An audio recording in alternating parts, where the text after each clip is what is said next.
Teaks, it's taken you a while, but you joined this elite company today. How does it feel to earn your life membership at East Fremantle Footy Club?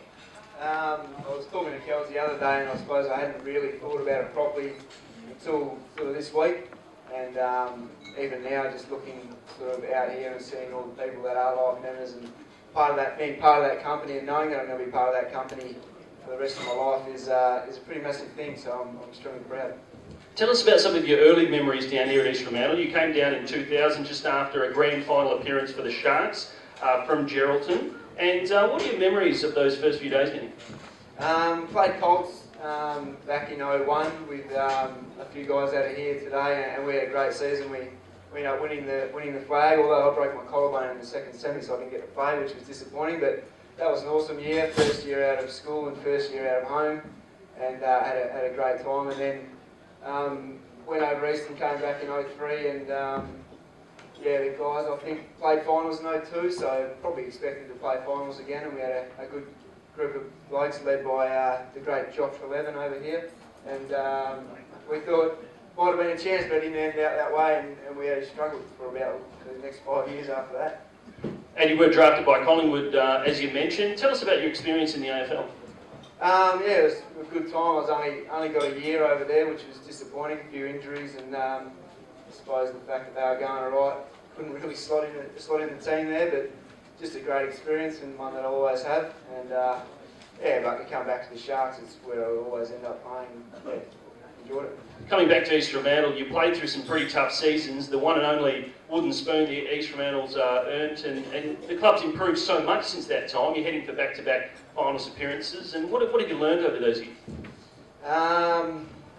Plenty, I suppose. Learned that there's some good blokes around, and playing with a heap of good guys, and I suppose the club culture ebbed and flowed there for a few years, and changing staff and changing players, and eventually we sort of got a group of guys that really wanted to play for East Freo, and we're happy to be here, and and those results sort of came through last year. Although we didn't win a final, at least we made it. This year the goal is obviously to get to the finals and hopefully go a bit further. You played a pretty important role in the forward line again this year, about 25 goals I think, and how much longer do you see yourself playing for? Hard to say. I've probably said it about the last 5 years that I don't know really when I'm going to pull the pin and maybe head back to Geraldton, or work takes a hold of me. I can't commit fully, but as long as I can commit to training and do as much work as the rest of the boys, then I'll keep playing. So if that's next year, year after, hopefully that's when it'll be. And speaking of Geraldton, you play a special role with the club nurturing some of the young guys that come down from the Midwest. Can you tell us a little bit about that responsibility?